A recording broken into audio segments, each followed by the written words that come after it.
तीन प्रकार असतात 35 वर्षाच्या पुढे लोकांची चुकीची बसण्याची सवय. नमस्कार, मी आरजे ऋषी शेलार आणि आपण पाहताय भारत न्यूज मराठी HD. आपला वैद्य कार्यक्रमात आपले स्वागत.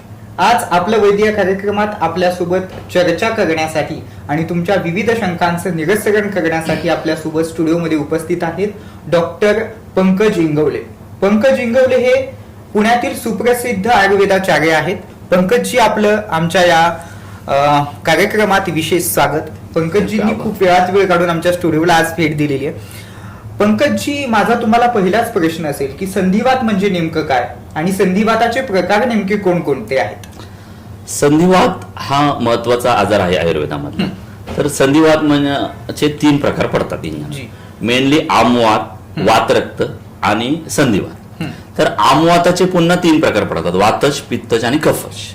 वातरक्ताचे पुन्हा वातज, पित्तज, कफज असे तीन प्रकार पडतात. मग आता हे कशामुळे होतात? तर एक्सेसिव्ह जेवणावर जेवण करणं, त्याला आयुर्वेदामध्ये आद्यशन म्हणतात. ठीक आहे, एकदम लंघन करणं, उपाशी राहणं, त्याच्यामध्ये वर्षा ऋतूमध्ये वात प्रकोप होणं, ठीक आहे, आणि कुपोषण होणं किंवा झोप व्यवस्थित न होणं. तर हे अनेक गोष्टींमुळे वातुळ आहार विहारामुळे म्हणजे हरभरा, पावटा, वाटाणा, फास्ट फूड, हे अनेक कारणामुळे शरीरामध्ये वात वाढतो. अग्निमांद्य झालेलं असतं. अग्निमांद्य म्हणजे आयुर्वेदात काय सांगितले? प्रत्येक आजाराच्या मागे अग्निमांद्य म्हणजे रोगा सर्वेपी मंदाग्न ही गोष्ट सांगितली. मग अग्नी म्हणजे तुमची भूक प्रॉपर नसतं. मग ह्याच्यामध्ये खाल्लेले जे आपण अन्न आहे ते व्यवस्थित न पचल्यामुळे आम नावाचा पदार्थ तयार होतो आणि हा आम पदार्थ तयार होतो आणि त्याच्यामध्ये वात वाढलेला असतो. मग हा आम वात आम्हाला प्रत्येक सांध्याच्या ठिकाणी घेऊन जातो आणि तिथं तो आम संचित होतो. मग त्याच्यामध्ये लक्षणं निर्माण होताना गौरव, अंगसाद, अंग जड पडणं या गोष्टी निर्माण होतात. तर आमवात आणि वातरक्त ह्यामध्ये बेसिक फरक काय आहे? आमवात हा मोठ्या सांध्यांपासून सुरू होतो आणि वातरक्त हा छोट्या सांध्यांपासून तयार होतो. मग आमवातामध्ये ट्रीटमेंट करताना तशीच आपल्याला करावी लागते की पुन्हा पहिल्यांदा आपल्याला आमाचं पाचन करणं, अग्निवृद्धी करणं आणि तिथला आम पचवणं. तर वातरक्तांमध्ये आपल्याला वातरक्ताला अनुसरून ट्रीटमेंट करायला लागते. मग वातरक्त हा छोट्या सांध्यांमध्ये निर्माण होतो आणि मॉडर्ननुसार त्याला साधारणतः युरिक ऍसिड वगैरे वाढणं किंवा गाऊट असं आपण म्हणतो. संधिवातामध्ये पुन्हा दोन प्रकार पडतात, एक सामवायू आणि निरामवायू. मग पुन्हा सामवायूची ट्रीटमेंट ही आमवाताप्रमाणे असते. निरामवायूमध्ये आपल्याला धातूंना आणि अस्थिधातूला बल्ले अशी चिकित्सा करावी लागते. मग त्याच्यामध्ये तेल लावणं. संधिवातामध्ये आपल्याला तेल लावावं लागतं, आमवातामध्ये तेल लावलेलं चालत नाही. कुठल्या प्रकारचं ते तेल लावले जातं, कुठलं तेल लावायचं? आता संधिवातामध्ये इन जनरल वेगवेगळ्या प्रकारची तेल आयुर्वेदामध्ये सांगितलेले आहे. तर त्याच्यामध्ये बेसिक जे असतं तर तीळ तेल असतं आणि त्याच्यामध्ये दुसरे अनेक प्रकारची बला तेल, शिरबला तेल, कोट्टम चुक्कादी तेल, मुरवेन्ना तेल आणि आमवातामध्ये विषगर्भ स्ट्रॉंग एखादं तेल जे असतं जे पाचन करणार असतं तर ते विषगर्भ तेल लावलं चालतं. आता आमवात, संधिवात आणि वातरक्त तिन्हीमध्ये बस्ती हा उपचार पंचकर्मामध्ये तो खूप महत्वाचा आहे. आणि पथ्य, आमवाताचं पथ्य वेगळं आहे, वातरक्ताचं पथ्य वेगळं आहे आणि संधिवाताचं पथ्य वेगळं आहे. तर ह्या तीन गोष्टी ज्या आहेत तर त्याच्यानुसार डिफरन्शिएशन करून आपल्याला ट्रीटमेंट देणं गरजेचं असतं. आता तुम्ही बस्ती काहीतरी म्हणाला, बस्ती सांगितलं, पंचकर्मामधला एक प्रकार आहे तो बस्ती. नेमकं काय आहे? नेमकं बस्ती पद्धतीने उपचार असतात. बस्ती ही आयुर्वेदातली 50% ट्रीटमेंट आहे. निम्मी चिकित्सा बस्ती, अर्ध चिकित्सा. त्यामध्ये तीन प्रकार असतात महत्वाचे की काड्याचा बस्ती, तेलाचा बस्ती आणि तिसरा चौथा प्रकार असतो दुधाचा बस्ती, त्याला यापन बस्ती म्हणतो आपण. आणि काही कफाच्या आजारामध्ये वैतरण बस्ती, गोमूत्राची बस्ती करायला. तर ही महत्वाची ट्रीटमेंट आपल्याला करणं गरजेचं असतं, बस्ती चिकित्सा असे. संधिवात न हो यासाठी काय उपाययोजना आपण करणं आवश्यक आहे? म्हणजे काय पथ्य पाणी त्यासाठी पाळलं पाहिजे किंवा आपला आहार विहार नेमका कसा असला पाहिजे? आता संधिवाताचा जो प्रकार आहे की निराम आणि आम, तर सामवायू आणि निरामवायू. तर निरामवायूमध्ये आपण तेल लावतो, पोटामधनं आपण डिंकाचे लाडू देतो, काही औषध देतो. औषध म्हणजे त्यामध्ये काय येतात की लाक्षादी गुगुळ, महायोगराज गुगुळ, ठीक आहे, पुन्हा त्रयोदशांग गुळ, असे निरामवायूमध्ये आपण ही औषधं वापरणं गरजेचं असतं पोटामधनं.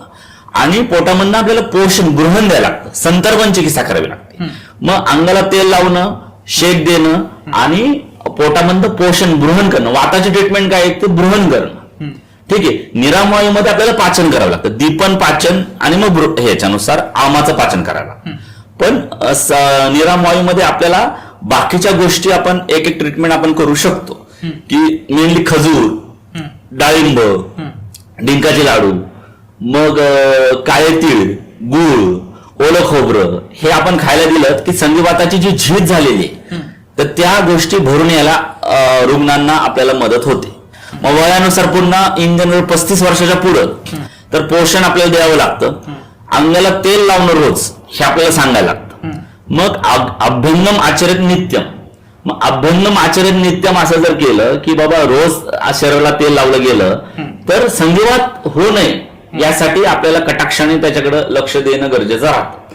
आणि दुसरी गोष्ट काय होतं की दूध, हल्लीची स्त्री असतील, तरुण मुलं असतील तर दूध न पिणे ह्याच्याकडे गोष्टी, दूध आवडत नाही स्त्रियांना. तर दूध चांगल्या प्रकारचे गिर गाईचं दूध किंवा गाईचं दूध किंवा मग विदाऊट हार्मोन्स, विदाऊट असे दिलेलं, इंजेक्शन दिलेलं असं दूध म्हशीचं जरी असेल तर ते दूध रोज पिणं गरजेचं आहे. ते त्याच्यामुळे मग संधिवात होणार नाही. आमवातामध्ये तात्पुरतं दूध वर्ष दीड वर्ष आपल्याला बंद करायला लागतं, पण संधिवात आणि वातरक्त याच्यामध्ये दूध आपण चालू ठेवतो. निश्चितच. तुम्ही मगाशी आईच्या दुधा, आपण ज्यावेळेस जनरली चर्चा करत होतो त्यावेळेस तुम्ही आईच्या दुधाचं एक महत्व वेगळ्या प्रकारे विशद करत होता. तर आईच्या दुधाचं आपल्या आयुष्यामध्ये असणारं नेमकं स्थान कसं आहे? आता कसं आहे की ज्यांना प्रॉपर 1.5 वर्ष आईचं दूध मिळालेलं असतं, मातू एवस पिबेत स्तन्य, ठीक आहे, आईचं दूध हे अमृतासारखं आहे. तर त्यामुळे आईचं दूधची जी ताकद असते ती 35 वर्षापर्यंत टिकते. म्हणजे त्या आईच्या दुधामध्ये, म्हणजे हे मॉडर्न सायन्सने पण प्रूव्ह केलेलं आहे की विशिष्ट प्रकारचे अँटीबॉडीज असतात, ओज असतं, आणि त्याच्यामुळं बाळाच्या सप्त धातूंचं वर्धन होतं आणि ती शरीरामध्ये ती ताकद आहे तर ती त्या मुलाला, मुलीला ही 35 वर्षापर्यंत आजार होऊ नये म्हणून टिकते. आणि 35 वर्षानंतर आईच्या दुधाची ताकद कमी व्हायला लागते आणि त्याच्यामुळे हे संधिवात, बाकीचे आजार, दुर्धर आजार होण्याचं प्रमाण वाढू शकतं. त्यामुळं मग गाईचं दूध, शेळीचं दूध, म्हशीचं दूध हे आयुर्वेदाने प्यायला सांगितलेलं आहे, ठीक आहे, प्रॉपर. आणि ते प्रत्येक स्त्रीने हे स्तन्यपान मुलांना दिलं पाहिजे. ते तिच्या स्वतःच्या शरीरासाठी चांगलं आहे आणि बाळासाठी तर एकदम बेस्टच आहे. पण आजकालच्या आपण आया बघतो, बऱ्याचशा आया म्हणतात की मी जर दूध पाजले तर माझी फिगर वगैरे बिघडेल. तर अशा आयांना तुम्ही काय संदेश द्याल? आजची मॉडर्न मम्मी नेमकी अशी का करते आणि तिने असं का करू नये हे पण सांगा. काय आहे की चुकीच्या गोष्टींना मध्ये काही मीडियामध्ये असेल, सोशल मीडियामुळे असेल की चुकीच्या गोष्टींमध्ये ते आहारी जातात. की 2 प्रकार सांगले की एक मज्जाप्रीती आणि शुक्रप्रीती. तर मज्जाप्रीतीमुळे काय होतं की आईला बाळाविषयी वाटणारा स्नेह हे मज्जाप्रीतीमध्ये, बहीण आणि भावाचं नातं हे मज्जाप्रीतीमध्ये येतं, वडील मुलाचं नातं मज्जाप्रीतीमध्ये. मग मज्जाप्रीती जेवढी वाढेल, डोळ्यांना शक्यतो मज्जाप्रीती समाविष्ट असते की मज्जाप्रीती जेवढी वाढेल तेवढं दूध वाढतं. आणि त्यामुळे पूर्वीच्या काळी काय करायचे की 6 महिने स्त्रियांना अंधाऱ्या खोलीमध्ये बाहेरच, एकदा बाळंतीण झाली स्त्री की त्याच्यामध्ये दुग्ध व्यवस्थित व्हावं आणि व्यवस्थित दुग्ध बाळाला स्तन्यपान मिळावं म्हणून 6 महिने बाहेरच स्त्रीला पडू द्यायचे नाही. मग त्याच्यामुळे काय व्हायचं की दुधाचं प्रमाण खूप वाढायचं, आईची तब्येत व्यवस्थित राहायची. पण आता हल्ली कसं आहे, सगळ्या गोष्टी शक्य नाही. 1-1.5 महिन्यातच ती स्त्री कामाला जाईल, वर्किंग जॉब असतात की स्त्री कामाला जाते, त्यामुळे काय होतं, दूध आटतं पहिली गोष्ट. आणि दूध आटल्यामुळे त्या बाळाचं पण पोषण होत नाही आणि त्या स्त्रीला ब्रेस्ट कॅन्सर होण्याची संभावना जास्त राहते. दुग्धपान जर ती स्त्रीने दिलं नाही फिगरमुळं, ह्याच्यामुळं, तर तिला भविष्यात सर्व्हिक्सचा कॅन्सर, ब्रेस्ट कॅन्सर होण्याचे चान्सेस खूप वाढतात, भयंकर प्रमाणात वाढतात. आईचं दूध हे बाळासाठी तर महत्वाचं आहेच, परंतु आईचं दूध हे त्या मातेसाठी सुद्धा महत्वाचं आहे. तिने जर ते स्तनपान नाही केलं तर तिला ब्रेस्ट कॅन्सर होऊ शकतो, असा धोका या ठिकाणी आपल्याला डॉक्टरांनी सांगितलेला आहे. डॉक्टर, आपण 2 मिनिटं फक्त रेड लेबलचा नॅचरल केअरचा, निश्चितच आता कुठे चहा घेतलाय त्यामुळे थोडं बरं वाटतंय. रेड लेबलचा चहा पिल्यानंतर अतिशय फ्रेश वाटतं, त्यामुळे तुम्ही देखील रेड लेबल नॅचरल केअर घ्यायला विसरू नका. डॉक्टर, कसं फ्रेश वाटतंय का? हो, छान एकदम. चला, आपल्या वैद्य कार्यक्रमात आपल्या सोबत आहेत ज्येष्ठ आयुर्वेदाचार्य डॉक्टर पंकज इंगवले. पंकजजी, आपल्या ब्रेक नंतर पुन्हा एकदा स्वागत. नमस्ते. पंकजजी, खरं तर खूप सारे प्रश्न माझ्या मनामध्ये उठतायत, पण पहिला प्रश्न विचारतो मी. तुमची इंटरव्ह्यू आज घ्यायची म्हटलं तर मला माझ्या आजीने विचारलं होतं की डॉक्टर हे खूप सुप्रसिद्ध आहेत आणि डॉक्टरांना तू गेल्या तोच प्रश्न विचार, कंबर दुखी नेमकी कशामुळे होते आणि त्यामध्ये आयुर्वेदामध्ये कशा पद्धतीनं ती कमी करण्यासाठी किंवा त्याचं प्रमाण जे आहे ते अत्यल्प करण्यासाठी कशा पद्धतीनं उपाययोजना आहेत? आता कंबरदुखीचे 3 पार्ट पडतात की मानदुखी, पाठदुखी आणि कंबरदुखी. तर ह्याच्यामध्ये आता रुग्णाचं वय किती आहे हे जास्त आपल्याला महत्वाचं आपल्याला बघायला. मग आता कंबरदुखीच्या अनेक कारणांचा आपण करूया. की काही जणांना काय असतं की ताप आलेला असतो, ताप येतो, विषम ज्वर, मुदतीचा ताप किंवा चिकनगुन्यासारखे आजार होतात आणि त्याच्यातनं ती कंबरदुखी मागे लागते. तर तिथं आपल्याला वेगळी ट्रीटमेंट करावी लागते. हा पहिला पार्ट. दुसरा पार्ट, काही जणांचं वजन वाढलेलं असतं. मग ते वजन वाढलेलं असतं तर आपल्या जे मणक्याचे 3 पार्ट पडतात, सर्वायकल, थोरॅसिक आणि लंबार. त्याच्यामध्ये लंबार मध्ये सर्वात जास्त जोर पडत असतो. मग त्या वजनाचा भार लंबार रिजनला पडतो.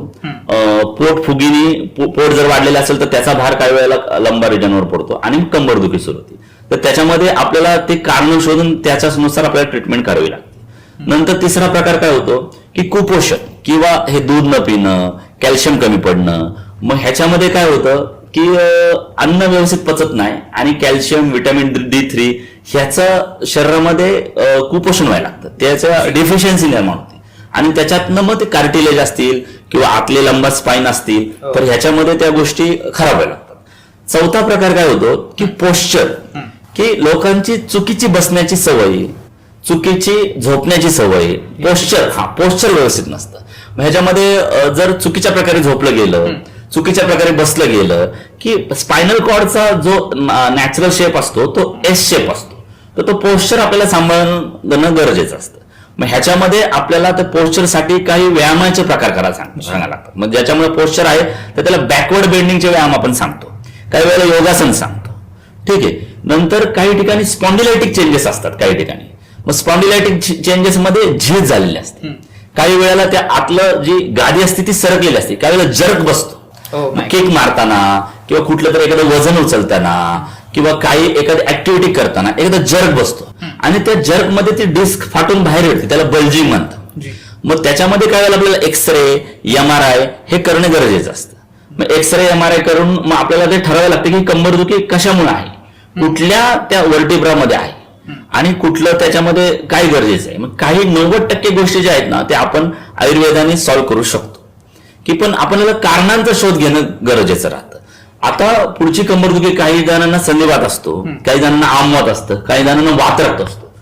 मग त्याच्यानुसार निदान करून आपल्याला ती कंबरदुखी कशामुळे आहे हे आपल्याला शोधावं लागतं. बेसिकली आपण काय करतो की काही जणांना व्यायामाचे प्रकार सांगतो, काही जणांना आपण ते निदान करून षष्टिपिंड स्वेद, पत्रपोट्टिली स्वेद, कटिबस्ती, बस्ती, जलोकाचरण आणि मग आहार, विहार आणि पथ्य या गोष्टी आपण त्यांचं काय चुकतंय त्यानुसार ती कंबरदुखी आपण ट्रीट केली जाते. शक्यतो आपल्याकडे 99% पेशंट ट्रीट होतात. 1% काही जणांना आपल्याला ऑपरेशनची गरज सांगायला लागते, पण बाकी 99% पेशंट आपण यायचं म्हटलं तर निश्चितच ज्या पेशंटला काही डॉक्टरांनी ऑपरेशन करायला सांगितलेलं आहे त्यांचं निश्चितच तुम्ही आयुर्वेदाच्या माध्यमातून ऑपरेशन टाळू शकता. म्हणजे जर तुम्हाला ऑपरेशन टाळायचं असेल तर निश्चितच डॉक्टर पंकज इंगवलेंच्या एकदा क्लिनिकला भेट द्या. त्यांनी लाखो पेशंटला त्यांनी बरं केलेलं आहे. पंकजजी, आता आपण कंबरदुखीचं बोललात तर यासाठी आहार कुठल्या पद्धतीचा घेणं आवश्यक आहे? आता काही लोक म्हणतात की जे नॉनव्हेज आहे, अंडी, मांस खाल्ल्यानंतर माणसाला कॅल्शियम वगैरे मिळतं, तर यामध्ये किती टक्के तथ्य आहे? आता कसं असतं, आहार विहाराबद्दल ज्याच्या म्हणजे जो जसा आहे पहिल्यापासून ज्याच्या घरामध्ये संस्कृतीमध्ये जसा आहे. आता कोकणातली लोक घालली तर ते मासे खाणारच, त्यामुळे ते त्यांना सात्म्य ओके. आता बाकीचे जे व्हेजिटेरियन त्यांना काय असं B12, व्हिटॅमिन D3 असं काही कमी पडेल असं काही नाही. दूध, तूप व्यवस्थित जर खाल्लं, डिंकाचे लाडू खाल्ले, खजूर खाल्ले, काळे तिळमध्ये सर्वात जास्त कॅल्शियम असतं. मग B12 जर आपल्याला कमी पडलं तर शेवगा आहे, लाल भोपळा आहे, तर त्याच्यामधनं आपल्याला पोषण मूल्य सगळी मिळू शकतात.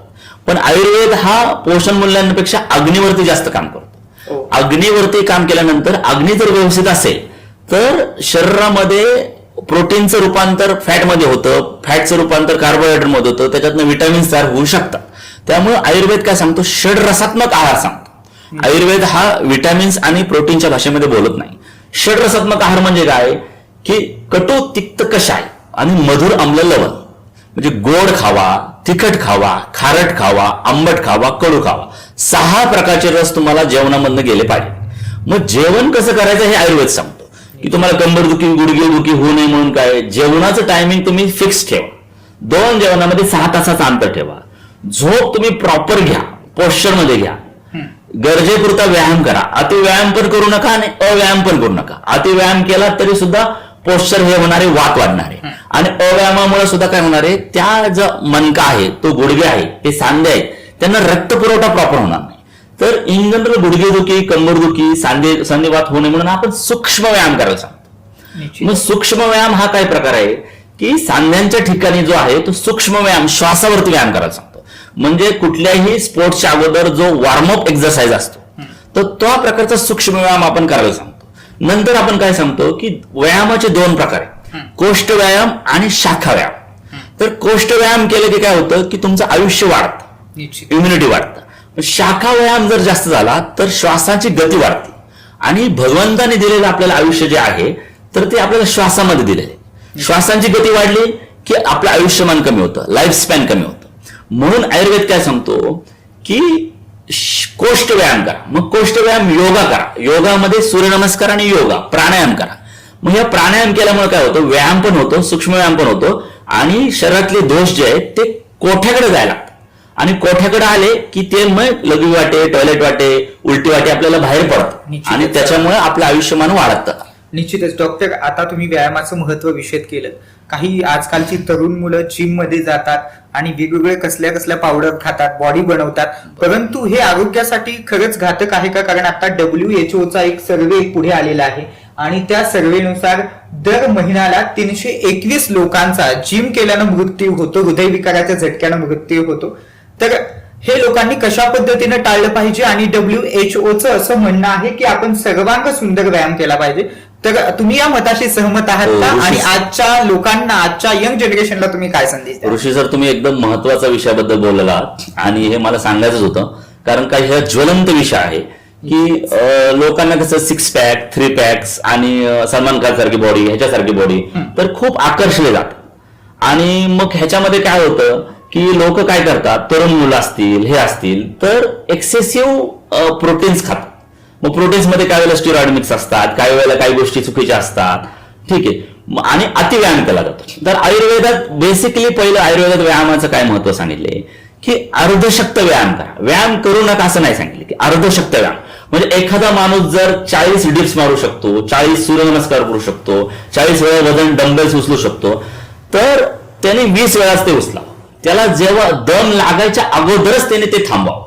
असा जर व्यायाम केला गेला आणि घाम निघाला की व्यायाम थांबवावा आणि अर्धशक्ती व्यायाम करावा. मग आता व्यायामासाठी योग्य ऋतू जो सांगितलाय आयुर्वेदाने तो हेमंत आणि शिशिर ऋतू सांगितलाय. म्हणजे बेसिकली हिवाळ्यामध्ये जर थोडासा जास्त व्यायाम झाला तरी सुद्धा चालू शकेल, पण उन्हाळ्यात एक्सेसिव्ह व्यायाम करू नका. तरुण पिढीला माझं एकच सांगणे की उन्हाळ्यात जास्त व्यायाम करू नका. आता दुसरा प्रकार जो आहे तर तो आहे प्रोटीनचा.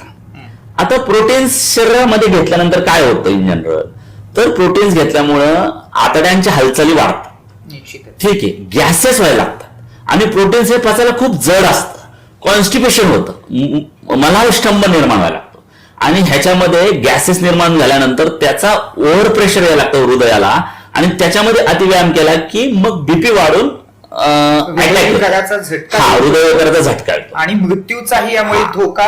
तर आयुर्वेदाने काय सांगितले दिनचर्येमध्ये, पहिल्यांदा काय करा, अंगाला तेल लावा, तेल लावून व्यायाम करा.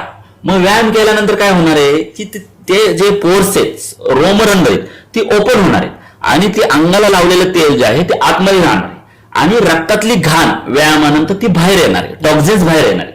ह्याच्यामुळे काय होणार आहे, त्या हाडांना ते तेल मिळणार आणि वात वाढणार नाही. अतिव्यायामामुळे वात वाढणार आहे, वाताचं हृदयावरती आणि त्रिमर्मांवरती म्हणजे किडनी, मेंदू, हृदय, लिव्हर ह्याच्यावरती वाईट परिणाम होणार आहे. आणि हा वाईट परिणाम असा प्रकारे येणार आहे की केस गळणार आहे, स्किन खराब होणार आहे आणि तुमचे व्हायटल ऑर्गन्स लवकर खराब होणार. त्याच्यामुळे शक्यतो नवीन पिढीला माझं सांगणं आहे, जिमचा व्यायाम केला तरी सुद्धा सायकलिंग, चालणं, स्विमिंग ह्याच्यावरती जास्त फोकस करा. दुसरी गोष्ट योगासनावरती फोकस करा.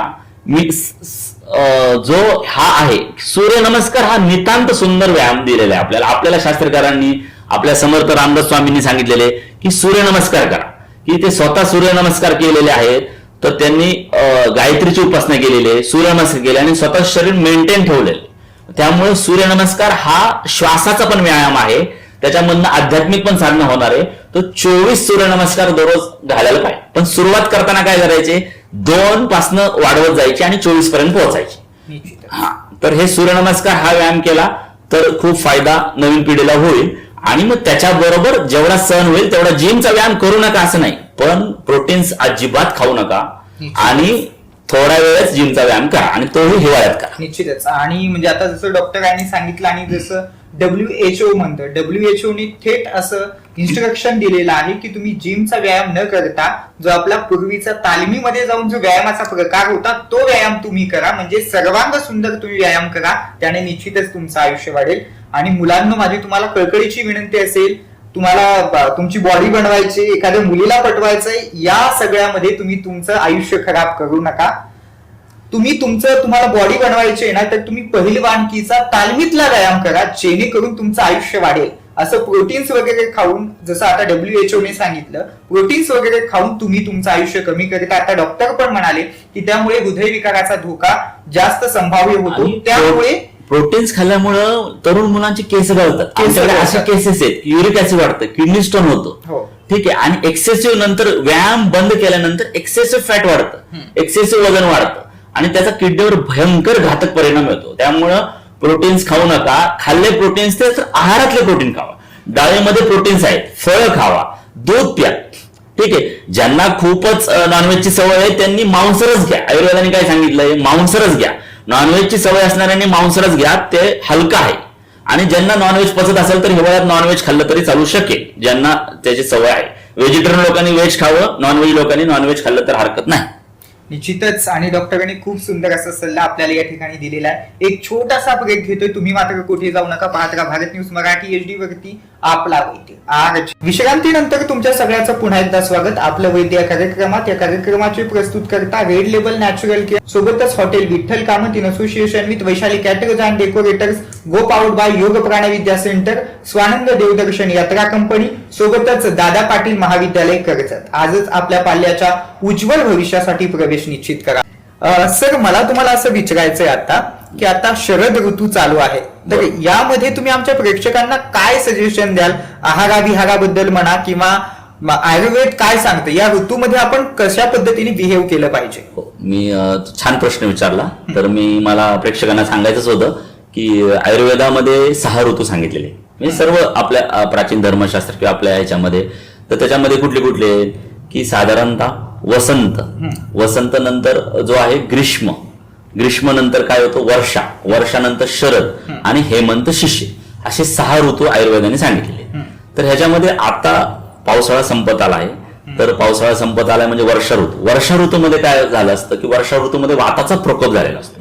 त्यामुळे वर्षा ऋतूमध्ये वाताचे आजार सर्व म्हणजे वाताचे पेशंट जास्त दिसतात, किंवा ज्यांना दम्याचा त्रास आहे, संधिवाताचा त्रास आहे, तर तो पावसाळ्यामध्ये तो वाढतो. ढगाळ हवामान आलं की तो वाढतो. म्हणजे पावसाळ्यामध्ये सगळीकडे आम्ल विपाक झालेला असतो, त्यामुळे आंबटपणा सगळीकडे झाला असतो पालेभाज्या ह्याच्यामध्ये. मग हा आम्ल विपाकामुळे की शरीरामध्ये पित्त संचित झालेलं असतं. वर्षा ऋतूमध्ये पित्त संचित होतं. मग ते सप्टेंबर ऑक्टोबर या शरद ऋतूमध्ये थोडीशी उष्णता याच्यामध्ये वातावरणामध्ये वाढलेली असते. ही उष्णता वाढली की त्याचा पित्ताचा प्रकोप होतो. मग हा पित्ताचा प्रकोप झाला तर पित्ताचे वादी सगळ्या रुग्णांमध्ये किंवा त्याचे पेशंट आपल्याला दिसायला लागतात. सगळ्याच लोकांना पित्ताचा त्रास व्हायला. मग पित्ताचा त्रास मध्ये काय काय होतं की आम्लपित्त चालू होतं. मग नंतर पोटात आग व्हायला लागती, डोळ्यांच्या आग, हातापायची आग, लघवीला जळजळ, मूळव्याधाचा त्रास व्हायला लागतो, केस गळण्याचं प्रमाण वाढायला लागतं. मग हे पित्ताचे आजार होऊ नयेत म्हणून आयुर्वेदामध्ये काही गोष्टी सांगितल्या. तर शरद ऋतुचर्या पालन करायला सांगितले. मग शरद ऋतुचर्यामध्ये काय सांगितले, मेनली शरद ऋतूमध्ये कोजागिरी पौर्णिमा येते. म्हणजे कोजागिरी पौर्णिमामध्ये काय असते की पूर्ण चंद्र शरदाचं चांदणं आपण म्हणतो. मग शरदाचं चांदणं म्हणजे काय प्रकार आहे, आपल्या धर्मशास्त्रात जे सांगितलंय की शरद ऋतूमध्ये पूर्ण चांदणं हे अमृताचा स्त्राव करतं. म्हणजे अमृताच्या स्त्रावामध्ये ते पूर्ण दूध आपण जर ठेवलं तर ते अमृत स्त्रावामध्ये औषधी गुणधर्म येतात. आणि मग हे अशा प्रकारचं दूध पिलं तर त्याच्यामध्ये पित्त सगळं शमन होतं.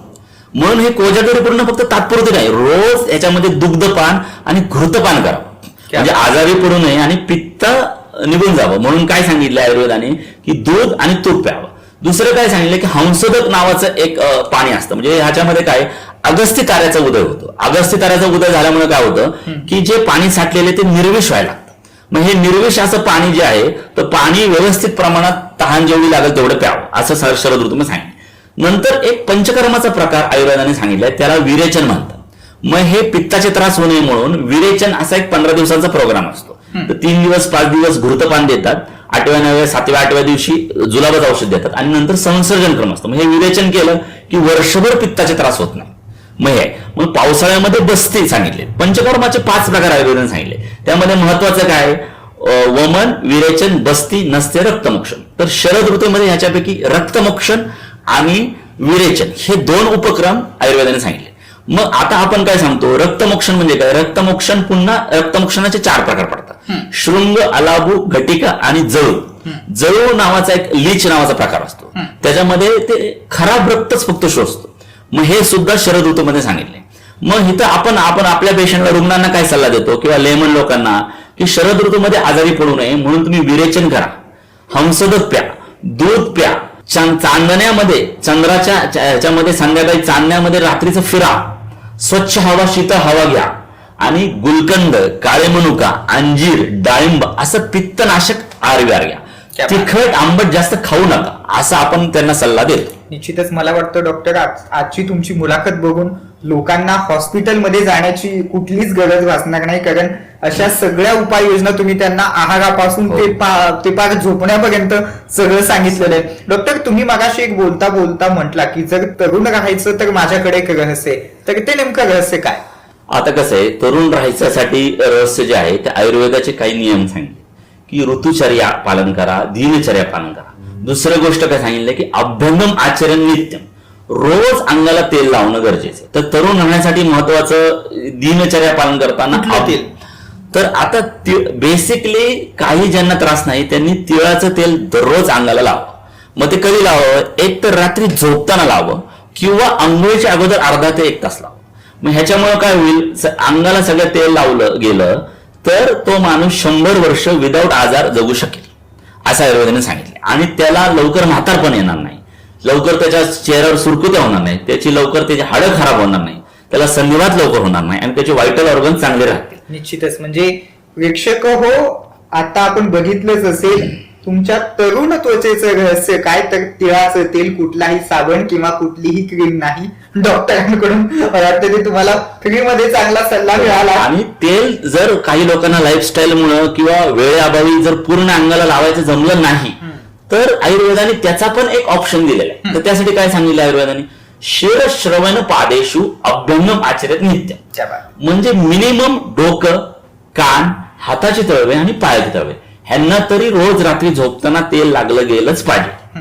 मग हे तुमचं टॉनिक आहे, स्नेह शरीरातला टिकवून ठेवतं आणि तुमचं आयुष्यमान वाढवतं, तारुण्य टिकवून ठेवतं. त्यामुळे हे कमी खर्चाचा, एकदम कमी खर्चाचा उपाय आहे.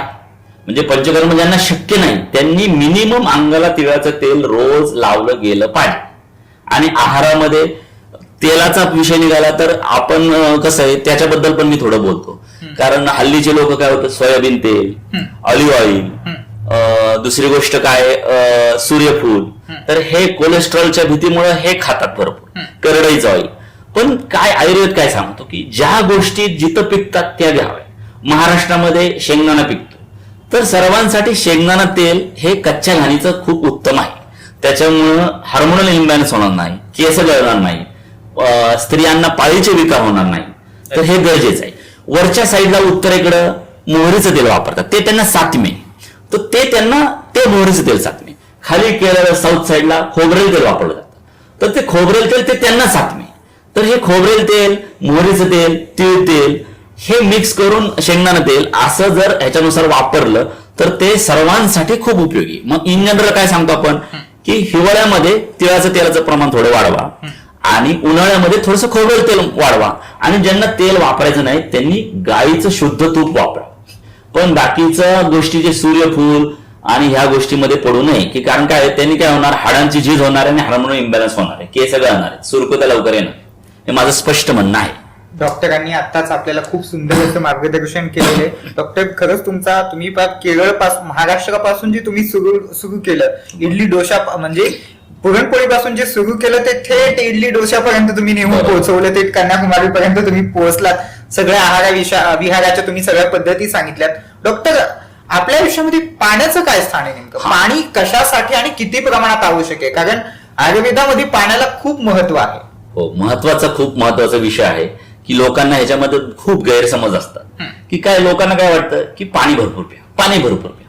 पण आयुर्वेद हा काय आहे माहिती का? आयुर्वेद काय म्हणतो की तुमची अन्न प्रक्रिया ही म्हणजे यज्ञ आहे.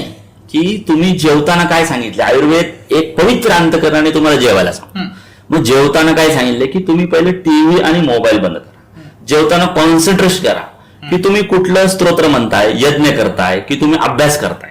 म्हणजे जेवताना तेवढं कॉन्सन्ट्रेशन पाहिजे.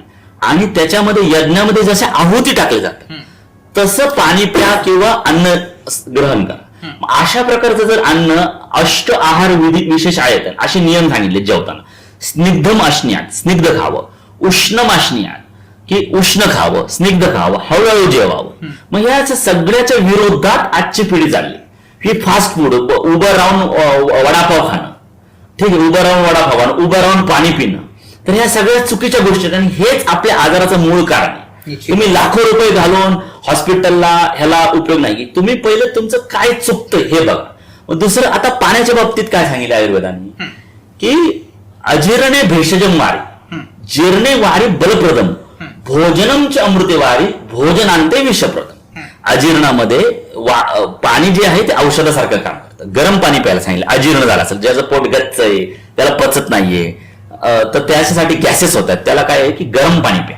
अजीर्णे भेषजवारी, जीर्णेवारी बलप्रदम. आता जीर्णेवारी बलप्रदम म्हणजे काय की जेवण जिरल्यानंतर मग साधारणतः 1-1.5 तासानंतर किंवा 2 तासानंतर 3 तासानंतर पाणी प्यायला सांगितलं. मी असं पाणी पिलं की ते व्यवस्थित पचणार आहे. की जेवण झाल्यानंतर गटागटा तांब्या लावून वरती हे करून पाणी गटगट जर पिलं तर त्यांना डेफिनेटली ब्लड प्रेशर येणार आहे, त्यांना डेफिनेटली डायबिटीस होणार आहे, त्यांचं डेफिनेटली त्यांचं वजन वाढणार आहे. तर हे लोकांनी लक्षात घ्यावं की आपलं काय चुकतंय.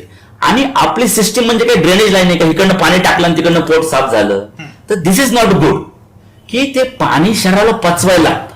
मग ह्याच्या एक्स्ट्रा पाणी पिलं की काय होतं, पित्ताचा द्रवगुण वाढणार. आणि हा द्रवगुण वाढला की तुम्ही जे अन्न खाल्लेले ते पचणार नाहीये.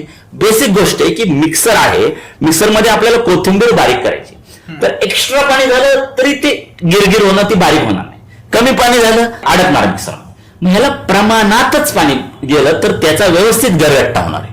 लक्षात आलं का की मिक्सरमध्ये जसं पाणी टाकायला लागतं, किंवा भात आहे, आपण भात कसा शिजवतो की जास्त पाणी झालं तरी भात गिर होणार आहे, कमी पाणी झालं तर तो करपणार. ह्याला परफेक्ट पाणी पाहिजे. आणि त्या पाण्याचं सेन्सेशन आपल्याला वरती टाळूमध्ये दिले, भगवानाने सिस्टीम व्यवस्थित केली. आपण त्याच्यामध्ये स्वतःच हे करून बिघाड निर्माण होतो. की तुम्हाला तहान लागली की तुम्ही खाली बसून वरच्या टाळूला पाणी लागून घोट घोट पाणी व्यवस्थित प्या. आणि जेवताना मध्ये मध्ये पाणी प्या. आणि जेवण पचल्यानंतर जीर्ण झाल्यानंतर 1.5-2 तासांनी पाणी भरपूर पिलं तर चालेल. दुसरं आयुर्वेदात काय सांगितलंय की शरद ऋतू आणि ग्रीष्म ऋतू ह्याच्यामध्ये पाणी जास्त पिलं तर चालेल.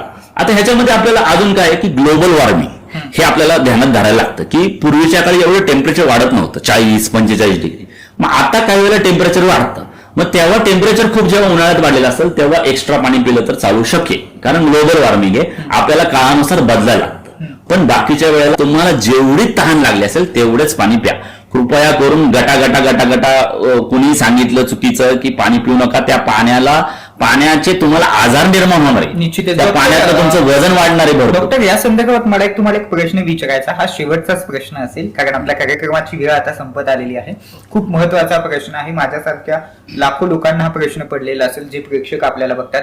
डॉक्टर, उन्हाळा असतो आणि उन्हाळ्यामध्ये आपण प्रवास करून येतो आणि पटकन आल्याबरोबर आपण पाणी पितो, तर यामुळे मृत्यूचा धोका संभाव्य असतो का आणि मृत्यू होऊ शकतो का? आल्याबरोबर आपण उन्हातून आल्याबरोबर पाणी पिणं योग्य की अयोग्य? आता ह्याच्याबद्दल काय सांगितलं आयुर्वेदाने, काही वेळेला अजीर्णाचा उपद्रव मृत्यू म्हणून सांगितलं. पण आता उन्हातून आल्यानंतर पाणी पिणं हा वातरक्त आणि कुष्ठ त्वचा रोगाचा महत्वाचा हेतू सांगितलाय. कारण काय विरुद्ध अन्न झालं ते की थंड गरम झालं की विरुद्ध अन्न होतं, रक्तामध्ये एक प्रकारचं विष तयार होतं. आता काही वेळेला काय होतं की उन्हातनं आल्यानंतर त्या शरीर एकदम गरम झालेलं असतं, मग ते लगेच जर पाणी पिलं तर स्त्रोतसांमध्ये बद्धता निर्माण होते, स्त्रोत रोग निर्माण होतो आणि त्वचा रोग निर्माण होतात. म्हणजे त्वचा रोग होऊ नये म्हणून 5 मिनिटं 10 मिनिटं बसावं, गुळ खावा आणि नंतर 5-10 मिनिटांनी थोडंसं पण घेऊन थोडं गोड गोड पाणी प्यावं. एकदम उन्हाळ्यात न आल्यानंतर आंघोळ पण थंड पाण्याने करू नये असं आयुर्वेदाने सांगितलं की थंड गरम उलट एकदम करू नये. आणि आता पाण्याचा संबंध निघाला तर उन्हात आल्यानंतर एकदम एसी पण ऑन करू नये. हे सुद्धा त्याच्यामुळे सुद्धा हाडांचे विकार निर्माण होतात. निश्चितच, म्हणजे खूप सुंदर अशी माहिती आज आपल्याला डॉक्टरांनी दिली. डॉक्टर, तुम्ही आज आमच्या स्टुडिओमध्ये आलात आणि आमच्याशी खूप सुंदर बातचीत केली, त्याबद्दल धन्यवाद. वेळोवेळी असंच आमच्या सोबत येत राहा आणि डॉक्टरांकडून वेळोवेळी आपल्याला देखील सल्ले हे मिळतच राहतील. आमचा फोन इन कार्यक्रम देखील आता लवकरच सुरू होतोय, त्यामध्ये देखील आपण आपल्या शंकांचं निरसन डॉक्टर पंकज इंगवले यांच्याकडून निश्चितच करू शकता. तर प्रेक्षक आज आपल्यासोबत होते पुण्याचे सुप्रसिद्ध आयुर्वेदाचार्य डॉक्टर पंकज इंगवले.